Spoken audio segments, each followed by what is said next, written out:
kocha Morocco ameondoka, anayeingia ni Jose Ribeiro, ambapo imeelezwa kwamba mkataba kati ya kocha wa muda wa Simba Hemed Suleiman Ali Morocco na klabu ya Simba imefikia kikomo, hivyo kuanzia sasa kocha huyo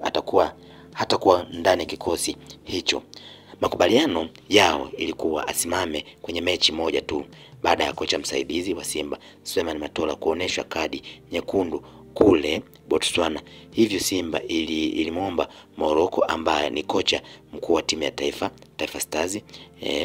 kukaa benchi kwenye mechi moja dhidi ya Gabon United. Kwa mjibu wa taarifa zinadai kwamba shukrani kwa Morocco baada ya Simba kufuzu raundi ya kwanza baada ya sare ya 1-1 ikiwa na ushindi wa jumla ya mabao 2-1 baada ya ushindi wa bao moja mjini Gaborone, wakati timu ikiwa na Fadlu Davis aliyetimkia Raja Casablanca. Sasa timu inarejea mikononi mwa Matola mpaka pale Simba itakapomkabidhi kocha mpya hivi karibuni. Jose Ribeiro, kocha wa zamani wa Orlando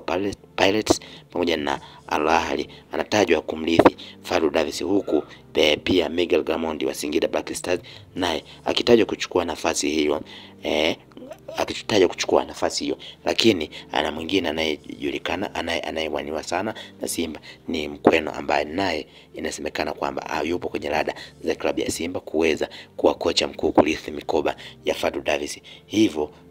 kocha Hemed Morocco yeye ameweza kumaliza mkataba wake wa kusimamia kwenye mechi moja. Hiyo yote ilitokea kutokana na Suleiman Matola kuonyeshwa kadi nyekundu, ila kwa sasa atasimama Suleiman Matola mwenyewe hadi pale atakapopatikana kocha mwingine, ambapo inadaiwa kwamba huyu kocha anaonekana kwenye picha hapo, Jose Ribeiro, yeye ambaye anatajwa zaidi na klabu ya Simba kuwa anakuja kushika mikoba hiyo na kuwa mrithi sahihi wa klabu ya Simba Sport Club baada ya Fadlu Davis kuweza kuondoka. Fadlu Davis ambaye aliweza kutumikia kunako klabu ya Simba kwa takriban msimu mmoja, na baadaye ndipo akapata ofa nono kutoka klabu ya